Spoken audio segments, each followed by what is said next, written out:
so excited to not make it, to not be good enough for the first season of Night Train.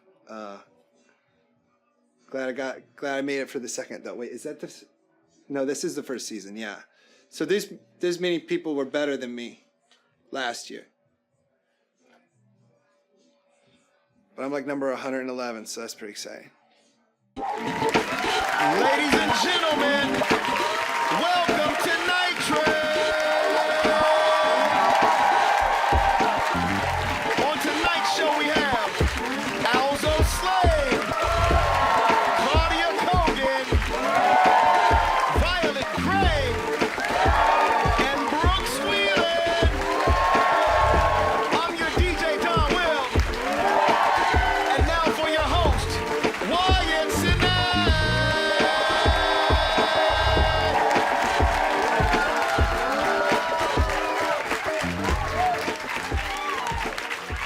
How you guys doing? All right. I travel a lot, and I fly a lot by myself. I don't say that to brag. Like, you all can do that too. I feel like a lot of people do it. Children do it. And like a child, whenever I fly by myself, I also safety pin my ticket to my shirt. Just to throw child molesters off the scent. I was like, is he? I'm gonna go for it anyway.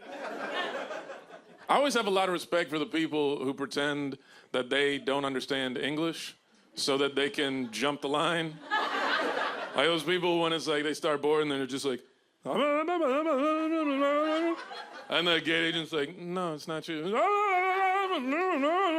there's just so many hand motions, the gate agent's like, oh, fine, fuck it. And the minute they get past, they're like, what's the in-flight movie?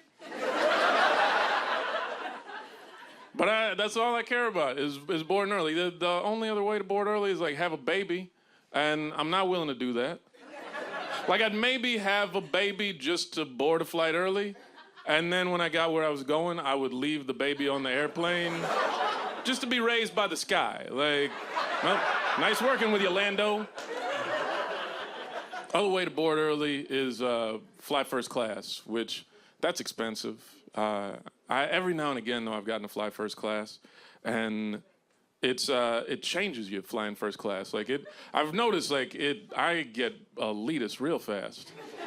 Like it really does affect you. Like two things usually happen when I fly first class. First thing that happens is when I fly first class, whenever I'm boarded and I see other black people board, I make sure to make eye contact.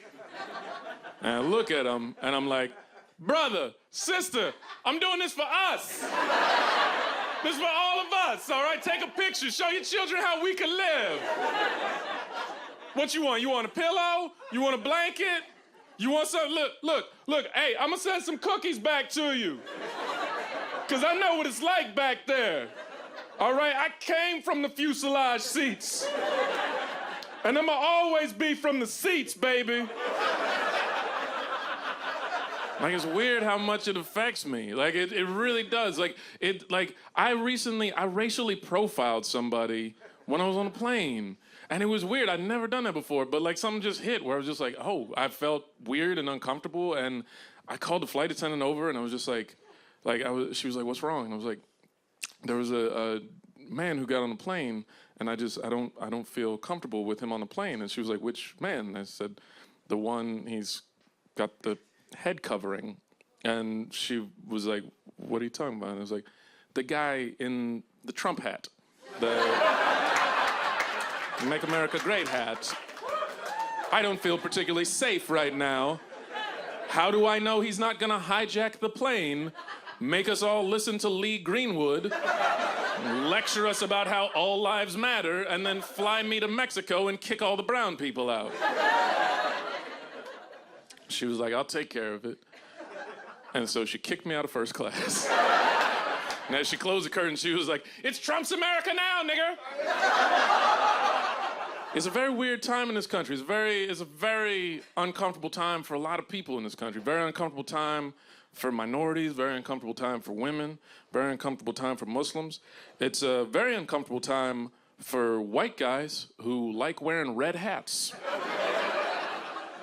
Seriously, because from 100 yards out, I don't know you're a St. Louis Cardinals fan. I don't. And not that that makes it any better, to be perfectly honest. Like a red hat for a white guy is kind of like a hoodie for a black person right now. It is. Like somewhere right now, Fred Durst is walking down the street, just minding his own business, eating some Skittles, and a Subaru's about to pull up, and some folks are gonna start shooting books and pamphlets at him.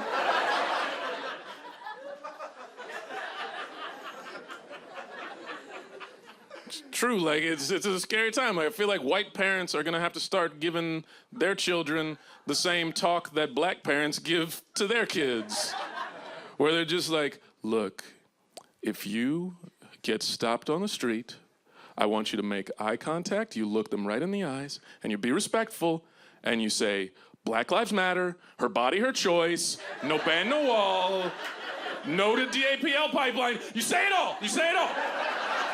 Say it all, just say it all. And if they follow you, you pull out your phone, and you make a donation to Planned Parenthood or the ACLU, and you show them the receipt, Dustin. Show them the receipt.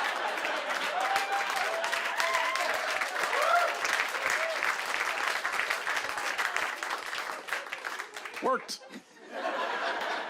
Well, yeah, we've got a fun show. Don, everybody, make a little more noise for Don. Right. This first gentleman, very excited to have him here. He's a very funny man, but he's also a certified Remax dealer of yurts. Ladies and gentlemen, make a lot of noise right now for Mr. Alzo Slade.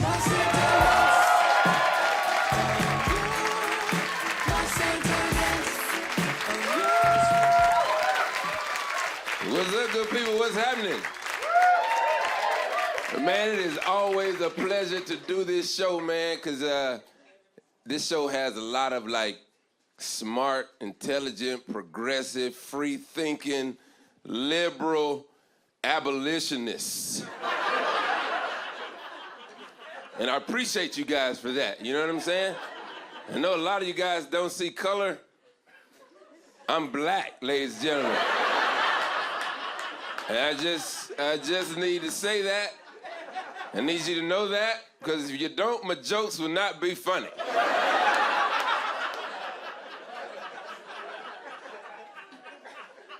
It's cold outside, man. I know it's winter, but it's still cold outside.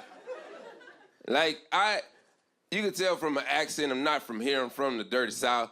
And my first winter in New York, I remember them coming on and telling the forecast to say it's gonna be a high of 10 degrees. I'm thinking I never lived in a place where the low was 10 degrees. And let me tell you how cold it was, folks. I actually contemplated buying a ski mask. Sir, you don't know this, but Don Will knows this. It's not healthy for a black man to be walking around in a ski mask in New York City. But it was just that cold. And it's not like the temperature and all of that. Like they tell you on your little app, it's 85 degrees outside, but the real feel is 5 below. What the fuck, bruh? The 85 degrees information is not action valued information.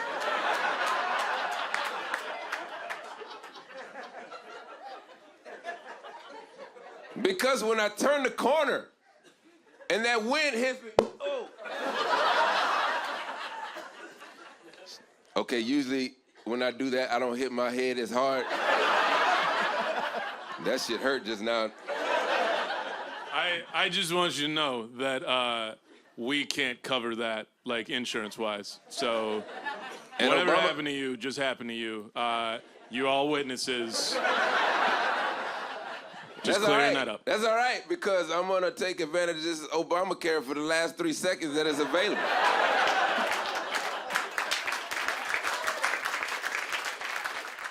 Man, we living in a new world now, folks. Mass shootings and all this and this stuff, people shooting up like movie theaters and churches and schools and whatnot. And this is what trips me out, man. Like, you go to see a movie like Straight Outta Compton, right? They got security and police officers there thinking that black folks is gonna act up and blow the place up and shoot it up. Ladies and gentlemen, news alert. Black people don't shoot up movie theaters. For one, it costs too damn much to go to the movies. I'm not paying $50 a ticket, $30 for popcorn, and $10 for a drink and ruin my experience by shooting the place up. Not gonna do it. Now, what you need to be looking out for is the little white boys that couldn't get no coochie in high school, that are lonely. So when I go to see films like Straight Outta Compton, I feel comfortable, feel safe. But I tell you what, I will be strapped up when I take my godson to go see Frozen 2.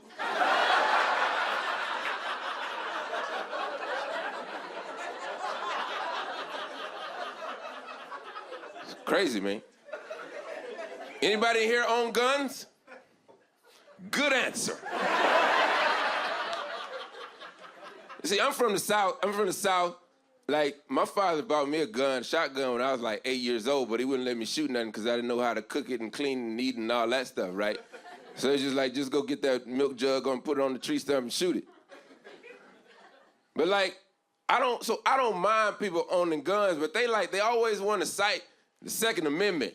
You know what I'm saying? Like, right to bear arms and form a militia and all of that. This is the way the founding fathers wanted it. Okay, hillbillies.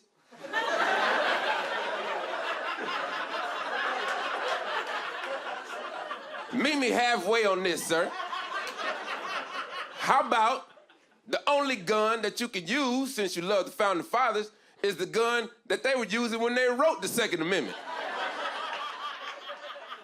So then, when it comes to mass shootings, if somebody tried to run up in here and shoot the place, they get one musket ball off before we descend upon him and whoop his ass.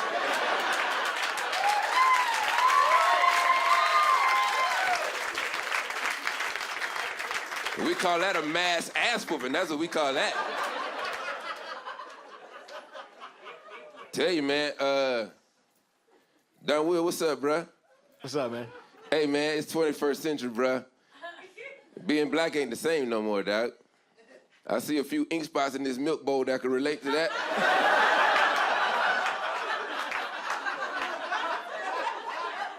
How many of you guys have ever flown Southwest Airlines?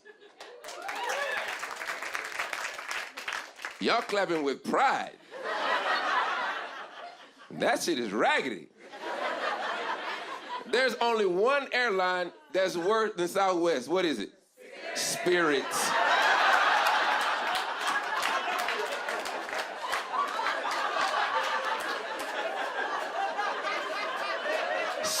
Sir, would you like to buy some oxygen?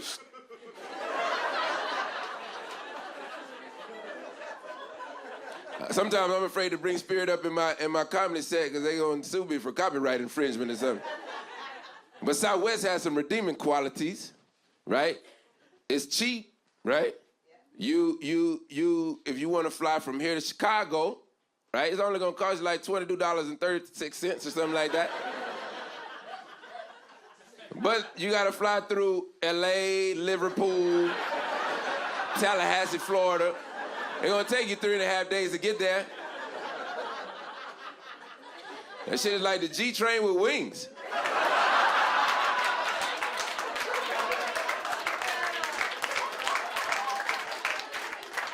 And for those of you who are lost and don't know what the G train is, just imagine a little choo-choo train that goes through the zoo.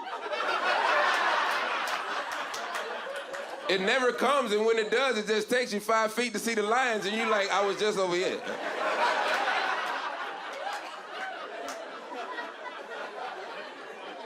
But Southwest has some other redeeming qualities, too.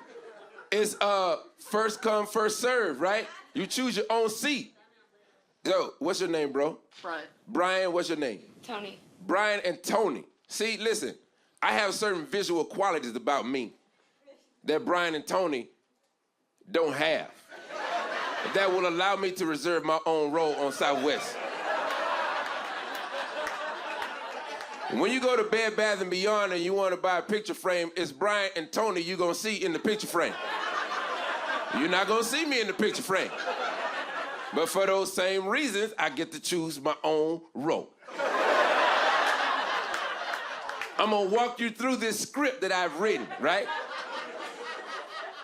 So, I put my backpack in one seat, my sweater in this seat, I got my hoodie on, check. Fitted, cap to the back, check. I got my headphones on and I'm bumping NWA gangster rap with my black man scowl on strong. Do you see this? Why are you laughing, white woman?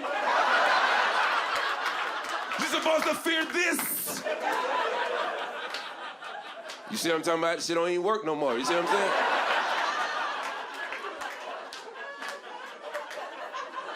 So the way the script is supposed to go, you walk down the aisle, you look at me, I give you the scowl, and you're supposed to look away. It's 21st century. It ain't working like that no more. This old white woman comes down the aisle. Apparently, she did not read the script that I had written. She looks at me, scowl on strong. She does not look away. This is some bullshit already. Next thing you know, she gonna ask me, excuse me, are one of these seats taken? Of course, I'm a Southern gentleman, so I acquiesce, give her one of my seats. Why y'all laughing? Cause I know how to use the word acquiesce? That's messed up, bruh. 3-syllable SAT word on you, boy.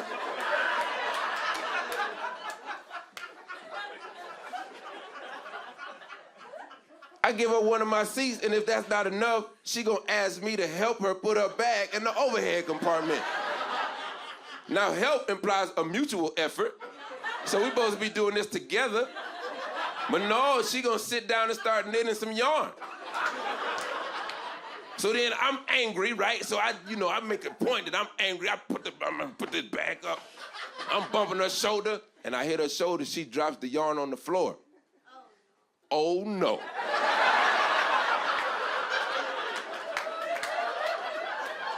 She looks at me. I look at her. Hey, I'm thinking to myself, yo, she asked me, could I pick the yarn up? And at this point, I done had enough. I don't like to use the word nigga. I don't like people calling me that. I don't like people using it. I do not refer to women as bitches. But I was like, this old white woman gonna make a nigga out of me tonight. I was like, man, this woman, she done messed me up. My black man scowl didn't work already. And she trying to start slavery all over again, got me doing manual labor and picking cotton on this doggone airplane. Ladies and gentlemen, that's my time. My name is Alzo Slade. Thank you very much.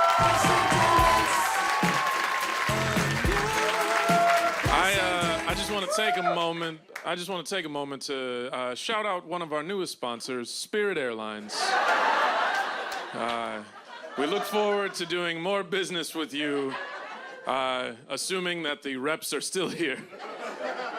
You guys having fun? All right. This next comedian is great. She's very funny, but she's also very intelligent. She created her own app that is an Airbnb-style app for bathrooms around the city. Ladies and gentlemen, make a lot of noise right now for Claudia Cogan.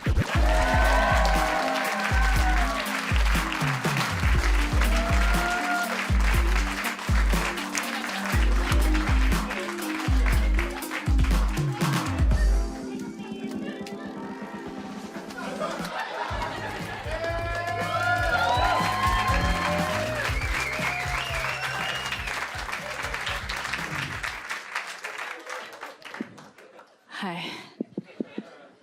I just need to catch my breath. Hi. What Wyatt said is mostly true. I am Claudia Cogan. The app thing, I think I'm gonna steal.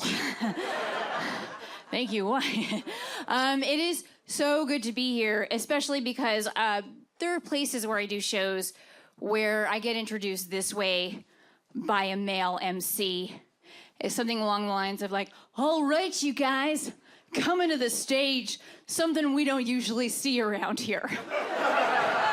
Please welcome a woman! Oh, indeed. I hate it when the MC does that because that's my big reveal. You know? You can think for the first 10 minutes I'm a young Scott Baio. You know?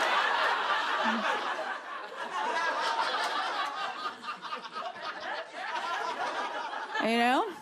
You could think that. I don't care. Like, you know, and first of all, like, how do you know? How do you know? I mean, like, the thing is, I am cisgender, but I do sometimes identify as male for salary reasons. You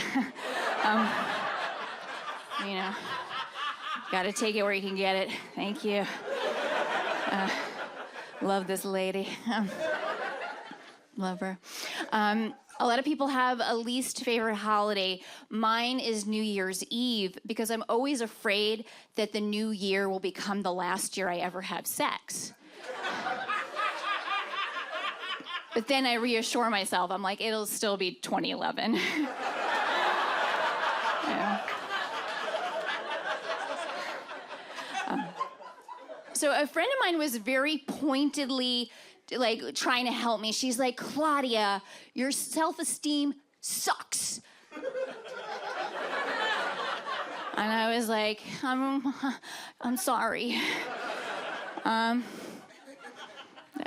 But she's like, no, you just do too many self-deprecating jokes, you know, that's like your thing. And I was like, well, you know, I thought about it. I was like, I kind of like it. You know, like I love talking about myself and I don't want to hurt anybody else's feelings. So I was like, yeah, you know, I don't know, I like doing it. Like, I like describing my teeth as natural blondes. You know, I like putting in my Tinder profile that I'm a young Eleanor Rigby. You know, the woman from the Beatles song who died in a church. You know, I like to thumbs down my own YouTube videos. You know, I love self-deprecating humor. I just wish I was better at it.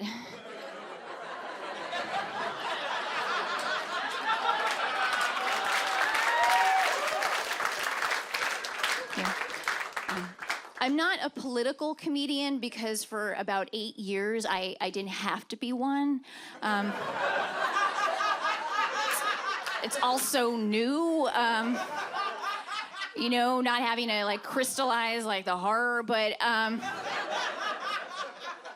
it allowed me all this like free time to like obsess about dumb shit. Like, why did they wear hard hats at the Honey Bunches of Oats factory? I don't know if you remember the commercial with all the factory workers.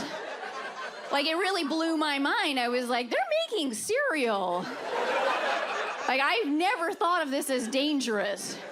You know, how big do those, like, honey bunches start out as? You know, it's like sort of like jackhammering, like a honey bunch. I don't know. I'm a little, I didn't like it. Yeah, whenever I start dating a new guy, I always make him take an AIDS test before I tell him I'm gay.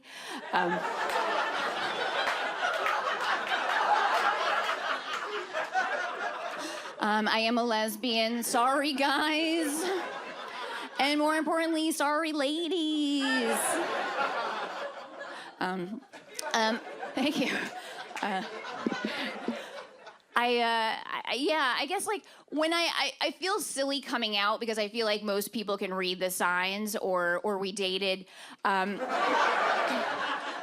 But like in terms of comedy, I feel like they like audiences sometimes expect like you to be who you are right away. Like they like if you're a gay comedian, like you are like supposed to be a stereotypical gay comedian. Like you're supposed to be like I wouldn't have to come out if I was wearing like work boots and overalls, you know, or if I had a lesbian mullet.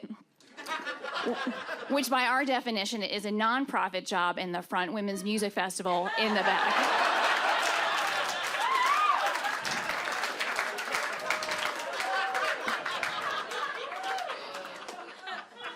Yeah. So switching gears, a few years ago I moved to LA, and then they sent me back. They said I wasn't right, and they would call me. They treated me like gluten, like a big pile of human gluten. I was very intolerated. The thing is, like, the first thing I did when I got there is I tried to get a job as a waitress because I thought that's what you did. And I went to one restaurant, and the guy was like, I don't want you to get your hopes up. I was like, okay, don't worry about it. And he was like, no, I just want you to be clear, like, we only hire really hot actresses. And I was like, okay, well, thank you for not sugarcoating that in any way so that I might be confused for even 1 second as to what you mean. I have one question for you before I burn this restaurant down. Do you know any places that hire character waitresses? Like, is there a place where I can, like, emerge with, like, some scampi and be like, here you go. Sorry about my face. Happy Mother's Day. Yeah. It was very humiliating. I lived alone while I lived in LA, and I was, like, constantly worried that something was gonna happen to me in my apartment because I didn't really know anybody. And I was like, I know how it's gonna happen. I'm gonna be getting chocolates that I hid from myself. And it's like, I'm gonna be reaching up, lose my balance, fall down, slowly dehydrate. Meanwhile, Pandora's like, are you still listening? And without even realizing it, I started practicing my depression commercial stare, which, if you don't know what that is, I'm gonna demonstrate. It's where you go up to your window. Let's pretend that there's back here a window, and you push aside the curtain. And you cock your head to the side, and you look out at people who are having fun. But you can't join them because it's raining in your head.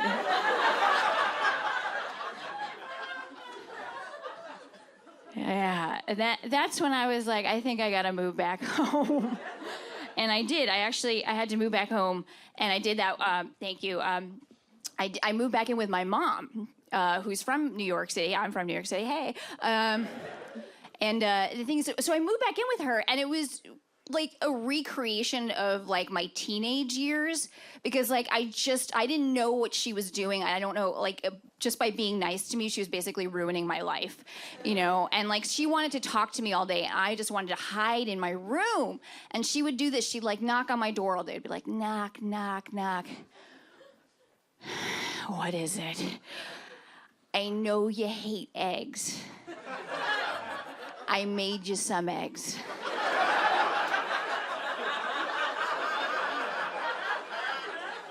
Knock, knock, knock. What is it? I know you didn't like it when I divorced your dad, but I'm gonna do it again. You know, and I'm just, like, seething with rage. I'm like, I can't tweet under these conditions.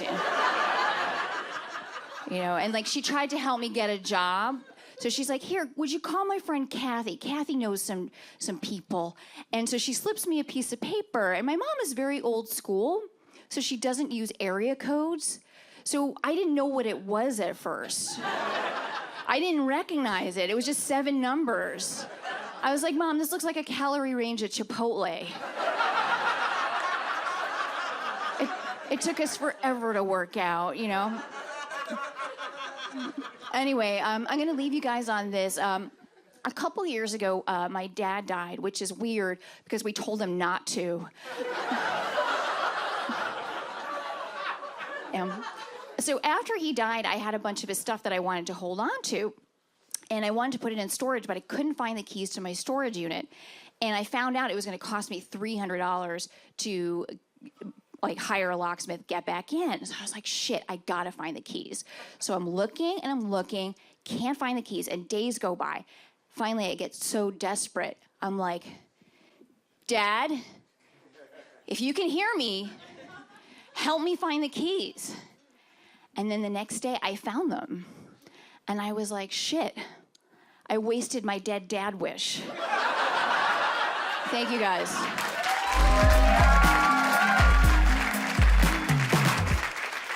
As I was saying, one of the cool things about this show is that we get to do it in Brooklyn, and it's really cool to do a show here. And so we've tried to sort of give back in our own way. And one of the things I realized I could do with this show was highlight some local Brooklyn businesses.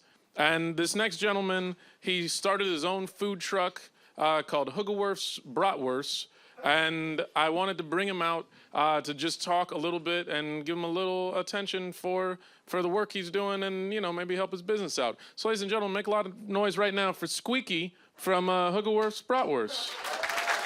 Hey, yeah. Squeaky, yeah. Yeah, man. Thank you so much for having me. Yeah, man. Thank you, yeah. That's pretty awesome. So you've got your own bratwurst Yes, truck. I do. Yes, I do. Yeah, how long have you been doing that? Well, I got my truck 3 years ago. Okay. That looks like one of your. Is that Yeah, that's yours? one of my sandwiches, actually. But that's a bratwurst. That's what that is. There. Right. Yeah, that's something that we make on the truck. You can buy that at my truck. Right, yeah. Right, yeah. Well, owning a truck must be, like, there must be a lot of challenges. Absolutely. Owning absolutely. a truck. Like, you're it's talking expensive, probably? permits. The bureaucratic red tape is unreal. Sure, yeah. Unreal. No, I'm sure the amount of money you spend for permits, for licenses, for all that, and I'm sure just driving and finding a good location. Yeah, and you got to rent the locations. Do you really? Yes, you have to rent the I just locations. assumed you could just park in a location and just, No. you had a location. No, you gotta reserve a spot.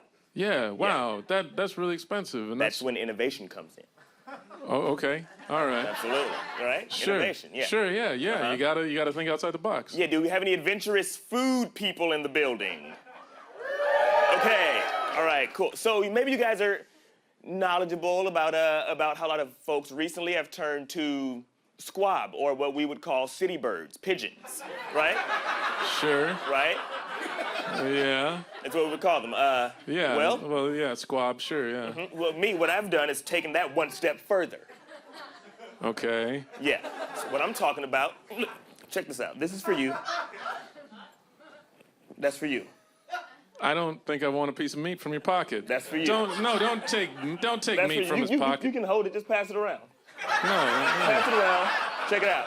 Yeah. Check it out. If you pass it that way and you can get this one going the other way, I'm gonna hang out here until somebody grabs it. Okay, cool. Thank you. Cool. Tight. Yeah. Thank you so Okay. much. Yeah. What you guys are holding is good. Exactly. It's fantastic. That's rat meat, baby. That's Subway rat meat. What? That's G-Train rat meat, baby. So wait, you're going into the G train and getting rats Yes. and then serving rat meat in bratwurst? Yes. Yes. You are following me. Yes. Why? Why? Yes. Because if you want to buy the freshest tomato, the freshest lettuce, the freshest sauerkraut, that's gonna cost money. Where are we gonna save that money? Where are we saving that, huh? With rat meat? Exactly. No, Exactly, man, that's what we're saving. No, you shouldn't. No. In times like this, you cannot push against progress. You No, just I'm going to can't. push against progress. You cannot push against I'm going to tell you progress. right now, I don't think your business can't. has any more legs. I think, Are you kidding me? I mean, not like no pun intended, but I really. There's no legs in there. There's no bones. Right. Oh. I get rid of all the bones. All right. Yeah, but I Uh-huh. don't think you should have a food truck. And Why I really. not? Because you're serving Subway rats. They're clean How do So you what? know? because I clean them. So you take a rat, you shampoo it. Take a rat, you shampoo it, you blow dry it. You don't let these little guys air dry. You blow dry these. So for a while, a rat is thinking it's having the best makeover ever. Yes. And all the rats consent. and they're like, You don't know they that, consent. sir. They're like, You don't they're like know honest. that. No, you all don't the know rats, that. you can tell by how they All look. right, you know what? You gotta go. You gotta go, Okay. Squeaky. I'm sorry. No, you gotta Okay, go. you're gonna be sorry. No, I'm not. I feel pretty good about this Yeah, decision. you know what? Cool. Hey, if anybody wants more information, I'm gonna pull my food truck around front. Do not pull You your can come. food truck around. I'm bringing the food truck No, around. I'm gonna call the cops on you. Okay, then I'll have the food truck on 3rd or 4th, No. or maybe 5th. No, I'm calling a health inspector. Around. Don't call the health inspector. They need to know. Yeah, they already pissed at me. They already pissed at me. Yeah. You just good hating reason. and I don't want to hear it. You just hating on me right now, and I can't even handle this shit. I'm out here trying to get mine. Get out of here, Squeaky. All right, well, I'm out. Squeaky. Don't. Anybody want some of No. this? Do not encourage Anybody him. want some of this? Do not encourage More of him. this? Don't. Okay, anybody want some? Stop. They don't want your rat meat. They keep taking it. No, they don't. So They don't. maybe they love it. Maybe you're wrong and you're gonna be on the wrong side of history. You know what? If I'm gonna be on the wrong side of history for anything, it's fine if it's rat meat. It's not fine because it's a historical moment. You don't ever want to be on the wrong side of history. In Ever. this particular instance, I feel like it's okay. Okay. Yeah. Get Okay. out of here, Squeaky. Okay, and I'm don't leaving. pull your truck around. I'm parking it somewhere because I only got like $6 toward gas, so I don't want to get somewhere I don't know. So I'm gonna leave it around here. So you're hoping that these people buy your fucking rat wurst? I would love it. I would truly love it, or just like toss in on gas. Just toss in, because They that'd be don't tight even- They don't too. even have to buy a sandwich. Just if give they me money give so I you can get gas home, money. and I'm happy. Whatever. Get out of here, Squeaky. Squeaky, everybody. No. All right, we got more show. You guys ready for more show? I think you can do a little better than that. You all ready for more show? Very excited to have this next performer here. She came all the way up from D.C., and she came, yes, on her own solar-powered train. Ladies and gentlemen, make a lot of noise right now for Violet Gray. Hello, how's everybody doing? Doing all right? That's good, because I don't know if you watch the news, but apparently we're gonna have to redo the 60s again. A little bit about me. My name is Violet Gray, and I am gender variant. Give it up for me.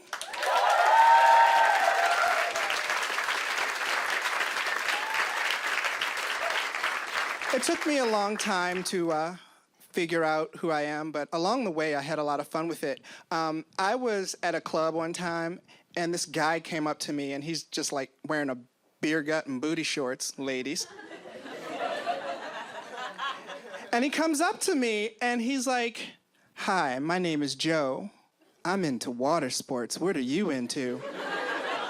That's what he said. And so I got close in his ear, and I said, "Cross-dressing."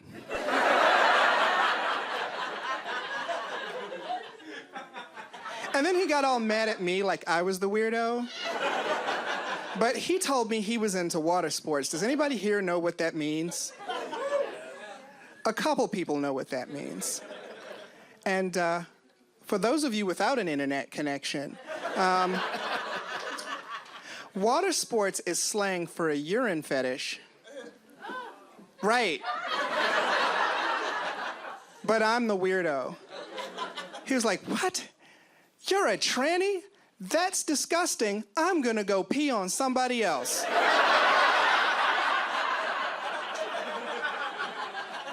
Godspeed. Presenting as female after living most of my life as male has been an eye-opening experience. I was shocked at some of the things I hear on the street.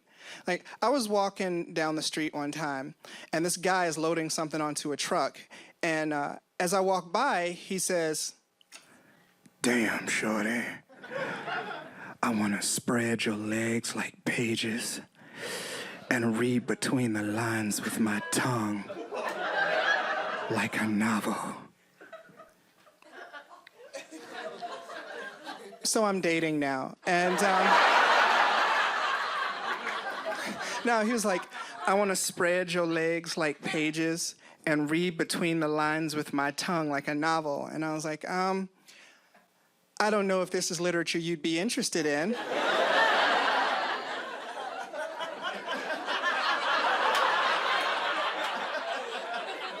Not really a novel so much as a pop-up book.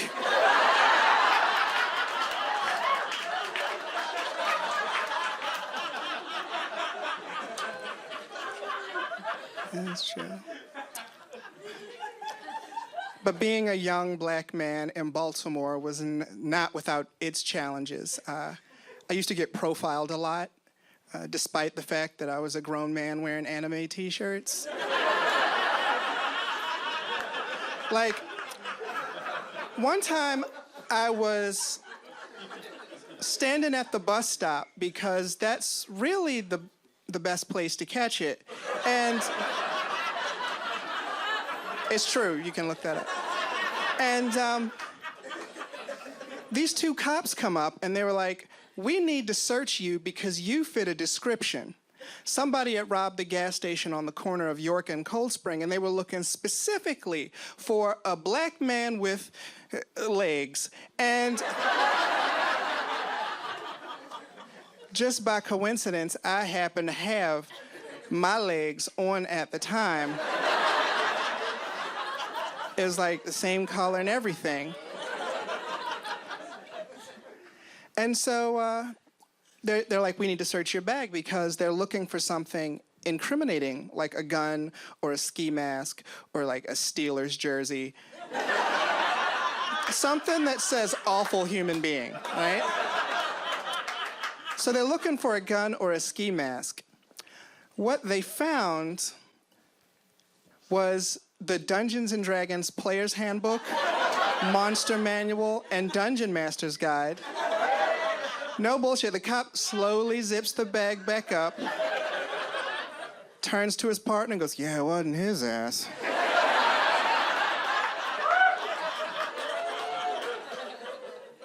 And then they gave me a wedgie and took my lunch money. It's true. I'm a huge dork. Like, how many people here have ever been to the Renaissance Festival? Okay, I go to the Renaissance Festival every day of every weekend of the entire season. That's not like a setup to a punchline or anything. If you're ever at the Renaissance Festival, please come say hi to me. Just, ask for the black one. So,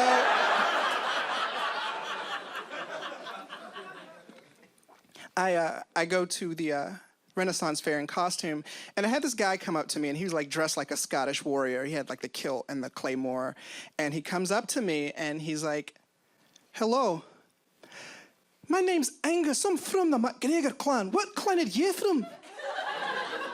And I was like, "What clan am I from?" Now, I don't know how well you all can see me up here, but finding a black person in 16th century Scotland would be like finding a used condom at a Star Trek convention.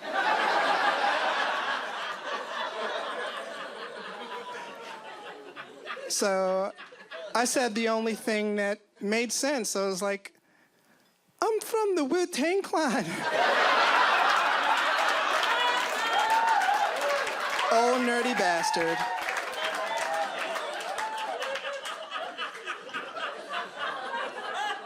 And all of this is true. So I've been trying to lose weight so that I could fit into this dress for you all. I've had moderate success, but You look beautiful. thank you. If only you were my inner voice. I would have thought that was you if you said 10 more pounds, bitch.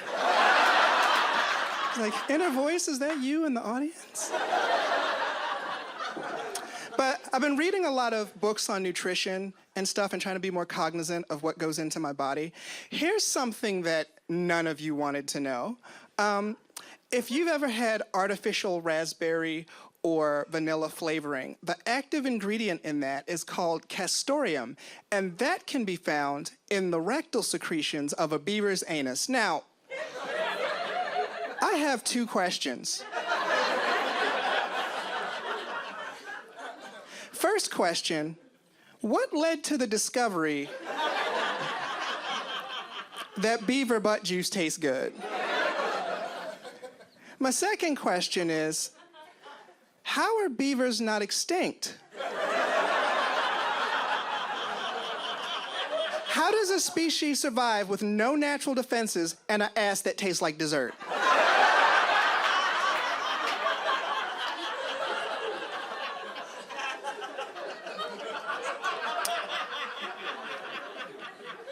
I'll leave you with this. So, transgender bathroom issues have been like a big, a controversial thing, like where transgender people pee. And I've been following the debates about it on like Fox News as well as real news stations. And I've been following the debate, and I heard this talking point over and over again that baffles me. They were like, we have nothing against transgender people.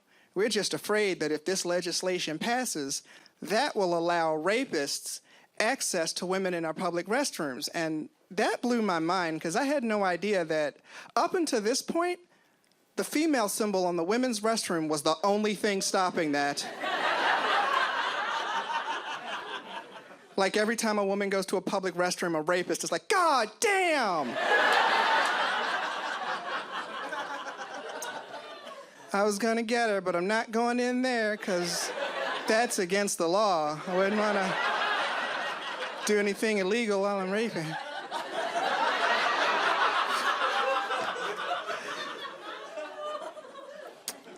right. I want to thank you all for being a cool audience and being willing to laugh at things, even if they're... Yeah, give yourself a round of applause, yeah. And being willing to laugh at things even if they aren't politically correct. There's nothing wrong with being PC. You're just being considerate of people who are different. I'm just afraid that everybody will, clam up, and everybody will be afraid to, have a dialogue because they don't want to offend anybody. And, it's gotten to the point where, like, if you're having a friendly argument with a friend of yours who happens to be handicapped, and they set themselves up for the perfect handicap-related retort, you can't say it because it's too un-PC. Like,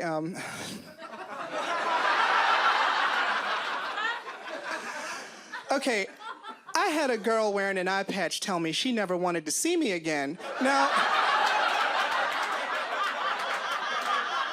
right?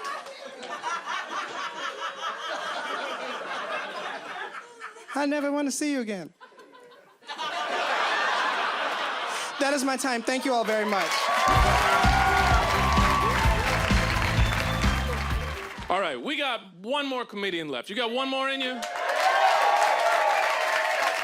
I'm very excited to have this gentleman here. He is an avid camper. He camps a lot. He loves camping. And something happened to him the last time he was camping. A Sasquatch ate his Kelty tent. And so he's currently been trying to get a Kelty tent. So he's going to try to crowdfund it from you all. Or if somebody works at the Kelty Corporation and has a tent laying around, this man would love it. Ladies and gentlemen, make a lot of noise for Mr. Brooks Whelan.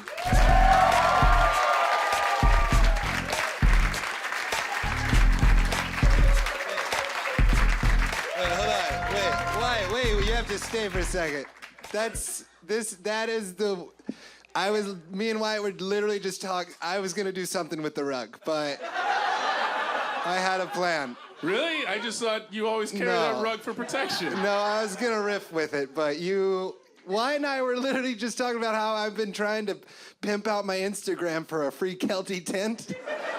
And so I pimped out my digital platform. Yeah, so now, Kelty, if you don't give me a fucking tent, I'm so mad at you. I don't know where you are, but I love your product. Try that one. Try it. They're up there, too. Try you that. Son of a bitch, I use your tents all No, over. don't call him a son of a bitch. Oh, Sweet man, talk him. you sweet angel, Kelty. My sweet baby Kelty, I just want a tent. Sweet baby Kelty does sound like an Allman Brothers song. Yeah. That's why I brought out this fucking, this rug. You guys have a television or whatever this is platform. It's a thing. You need help unrolling it? No, class it up a little bit, you idiots. Sure. There you go. There you go. Yeah. There's bed bugs for everyone. Yeah, man. Now the Allman Brothers could jam on this. Yeah. Sweet baby Kelty. And then a 20-minute jam, you're like, I don't even know if this is a new song, but I like it. Yeah, I'm just too high to know the difference. Exactly. We Yeah. got similar hats right now. We do, yeah. We're hat brothers. This is my girlfriend's hat, so you guys look similar. She's my hat sister. She is, yeah. This is her hat. I prepared for this taping the same amount I would prepare for any Littlefield show. Like, That's totally fine. I was just impressed that you got that whole thing out of a jacket. yeah, right? Like, It's so it big.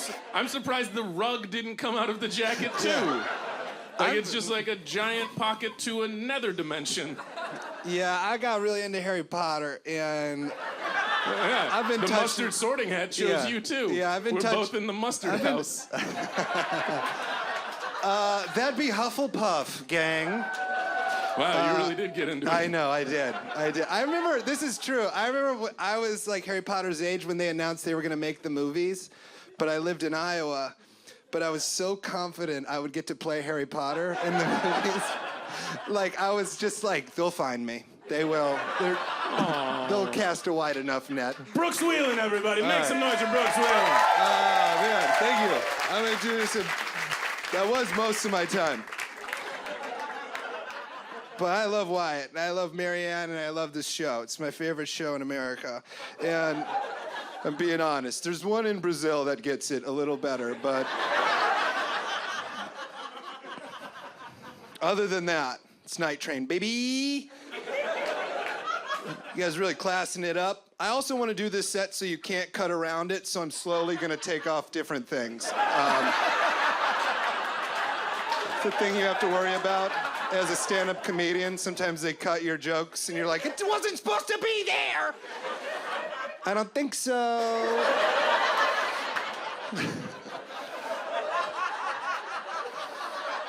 So, If you want, I'll just stand in the background for one joke. yeah. Like I'll just stand in just for one, and then Yeah, Just- no, that sounds good. You want to stand back for one quick joke? We'll just do one Sure. where you're just there, and we'll cut it in the middle, and for no reason, you'll be in the back of this joke. For no reason at all. Okay, and then I'm gonna act like this is the middle of the set, and I've been doing well the whole time. Here's my biggest problem with Jay-Z is I feel like we all forgave him way too quickly for that Linkin Park collaboration. Like, you're the king, really? No, you spent months in the studio with Linkin Park. What Chris Brown did isn't right. But that was a split-second decision is all I'm saying. Chris Brown didn't spend 8 months thinking about hitting Rihanna. Jay-Z spent 8 months and said, put it out. Okay, there we go. I think that's probably the joke, yeah.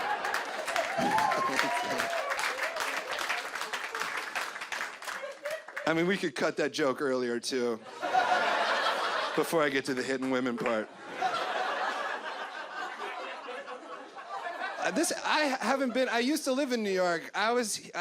This happened today, for real. They're trying to be too friendly on the subway right now. I haven't finished this joke or ever even mentioned it.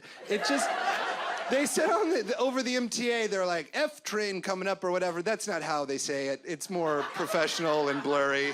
But like, they're like, if you see something, say something. And then they have all these new list of things. They're like, if you have a backpack on, take it off. And I was like, that makes sense. And they're going, also smile, make someone's day. I was like, you've never ridden the subway. That's not gonna make anyone's day. That's nothing weirder than looking over and just someone's like,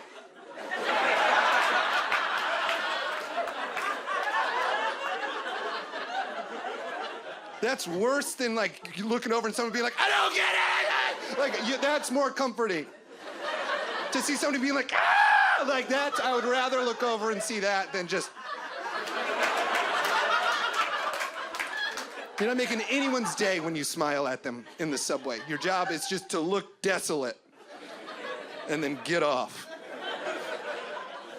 And New York is like, even like, they're advertising based on the shittiness of New York in its own subway system through this, it's a app, like a, I don't know why that stutter just happened. It's like my dad just came in. I was like, oh no, he's got his belts off. I was never hit.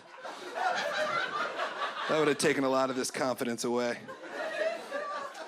But there's an app you order that brings you food, and they advertise all over the subway now, and they try to be like cheeky about it. And this is one of the ads that made me mad. It goes, order breakfast in bed, even if bed is a couch. You piece of shit. You fucking loser. Don't got a bed, but still want us to bring you food?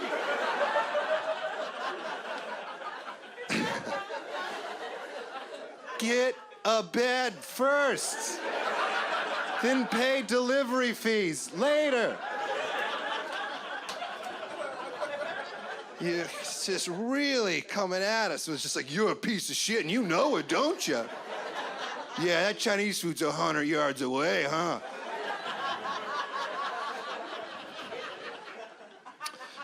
It's just the city that's what it lives on. It's just like New York City. If you can make it here, you can make it anywhere. Like, what? Shh. Why? Don't tell me. That's not a slogan for a place that I want to go. Like, it's fucking hard. Like, that's basically what you're saying. Like, New York City, you won't believe how hard it is. Like, if you can do this, try St. Louis.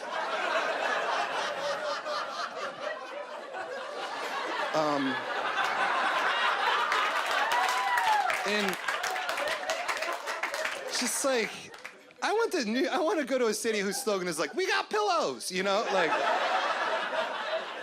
also, you're proud of how shitty, no city's prouder of how shitty their city is. They're like, New York City, the city that never sleeps. I'm like, that should be a fucking secret, dudes. That's insomnia. That's not great. That's a disease. Put that in any other context. Do you know what I mean? Any other context. If you were at a party and someone's like, my friend Daryl's coming over, heads up, Daryl does not sleep. You're not like, fuck yeah, man. Can't wait to meet Daryl's weird ass. Like, no way if I look at him wrong, he won't steal my bike and knife me.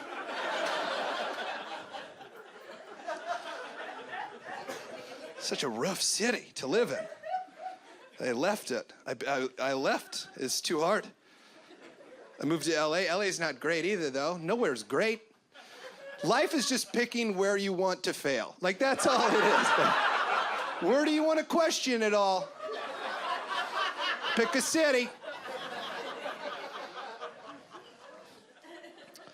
Everybody went to this, I don't know when this is airing. I doubt Trump is still president when this airs, but like everybody here, like, I feel bad for not going to the Women's March. I'll be honest. I went camping. We did talk about camping in that tent, Kelty. I'd love to have one. But I went camping that weekend, and what I did to participate in the Women's March was just not Instagram. You know, like, I was not like, check me out, not protesting. I felt bad about it. You know, I didn't feel bad about not going to the airport over the ban. Like, the ban is terrible, and it's awful. This is gonna be so outdated by the time this airs, but like, I'm not a fan of the ban. I hate Donald Trump, but I hate going to the airport a little more. Do you know, I can't imagine being hated so badly that people were willing to go to JFK for no reason. If my whole family was murdered by a single person, and they're like, like, not just like my brothers and my mom and dad, my whole family, everybody, my cousins, my aunts, my uncles, my nephews, my niece, everybody. Every single person. And I was like, oh my God, there's like 180 people that person just killed. And they're like, we know where he is. And I was like, where's he at? And they go, he's at JFK. I'd be like, well, he got away.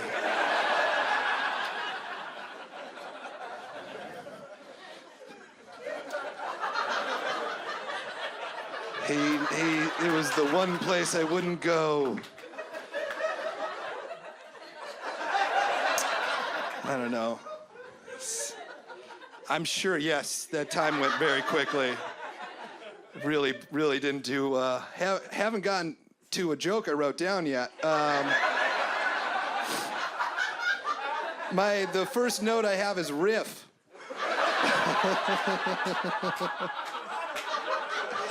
And that's where we're at.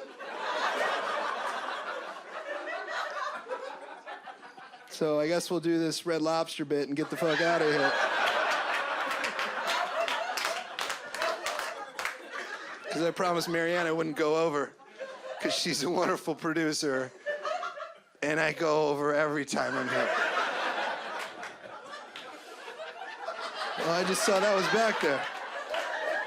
I had a tail for some of that.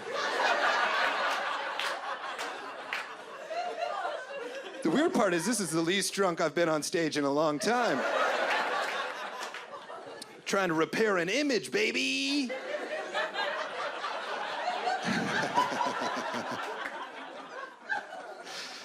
Oh, man. Okay, here's the Red Lobster bit, and then, thank you. I found out, I didn't know I was poor growing up. I grew up in a meth town in Iowa, and when that's happening, no one tells you. No one's like, hey, bud, this is a meth town. No one says that. All that happens is you think, as a child, sometimes houses just blow up. Just out of nowhere. And you're like, what happened? And your mom's like, well, sometimes the sun is out a little too long, and then you're scared. And you're like, what if our house? And they're like, well, we have trees, so we're fine. You're like, okay, good, thank God. But that's the community I grew up in, so I thought we were really rich, which was weird, because we weren't really rich. We were just rich for meth town rich. I was like, we got Ford Taurus money, baby.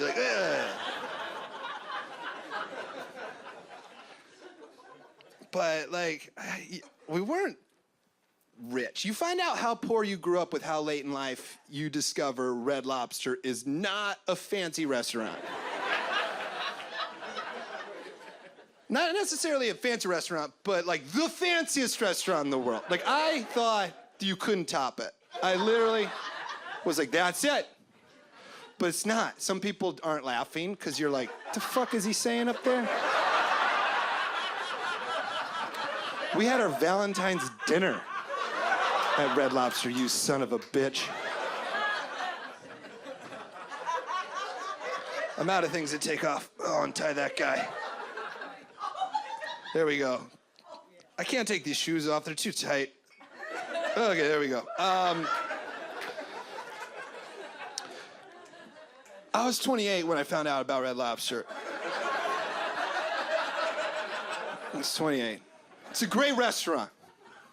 It's the Applebee's of the sea, though. When you look at the menus and you compare, app to app, entree to entree, similar pricing, okay? For just some reason, they got better ads out there.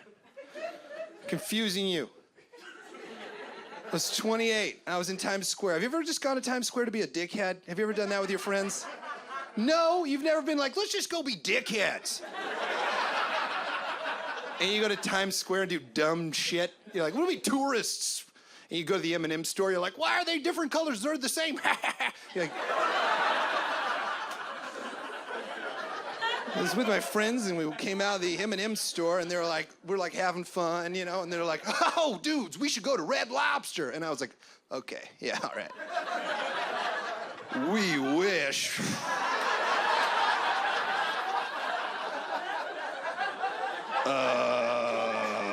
Sorry to break it, gang, but I got shorts on, so. We are not getting in. Also, who got good grades? Thanks, Wyatt. Thank you, Marianne. Thank you, everybody, for coming out tonight. I really appreciate it. Oh my God. Do you have people who came to see you? Yeah, so the girl in the front that's laughing loud, that's my homegirl, Erin. I heard when Wyatt was up there, I was like, Erin, I know that laugh anyway. And his sister. Yo, I had to talk so loud because the crowd laughter when you were on stage was overpowering my microphone, my lavalier microphone. You know what I'm saying? Yeah, that sounds about right. Yo, your makeup is sparkling.